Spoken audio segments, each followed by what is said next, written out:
1960లు, 70ల్లోనే మన దేశంలో ఉన్న టాలెంట్ అమెరికా, యూకే, కెనడా వంటి దేశాలకు వెళ్ళింది. ఇంజినీర్లు, డాక్టర్లు మంచి అవకాశాల కోసం మేధో వలస బాట పట్టారు. 1980, 90ల నుంచి గల్ఫ్ దేశాల వైపు కార్మిక వలసలు ప్రారంభమయ్యాయి. ఇప్పుడిక కొత్త దృశ్యం, ధనవంతుల వలస.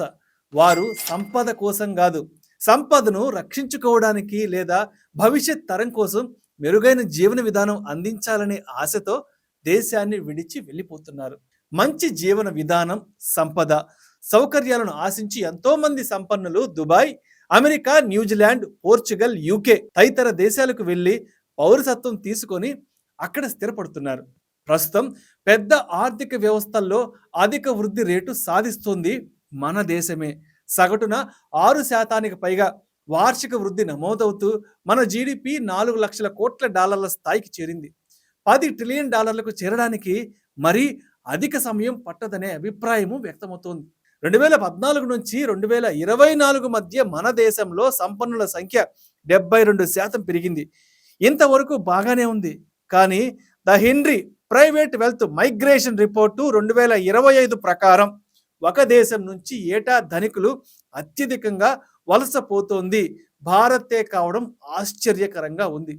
ఈ ఏడాదిలో 3,500 మంది భారతీయ సంపన్నులు ఇతర దేశాలకు వెళ్లి స్థిరపడతారని అంచనా. వీరి సంపద విలువ $26 బిలియన్, సుమారు 2.24 లక్షల కోట్లకు పైగానే ఉంది.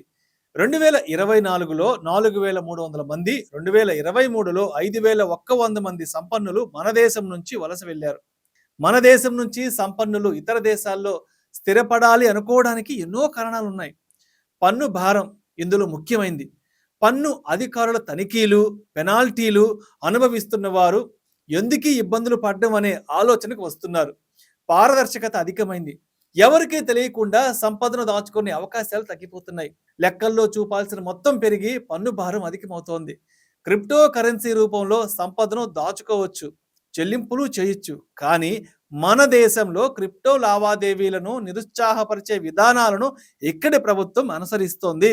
క్రిప్టో ట్రేడింగ్ లాభాలపై ఎంతో అధికంగా పన్నులు కూడా ఇక్కడ చెల్లించాల్సి వస్తుంది. మంచి సదుపాయాలు, ఉన్నత విద్య, ఆరోగ్యం, జీవన విధానం కోసం తరలి వెళ్తున్నారు ఇక్కడి వారందరూ.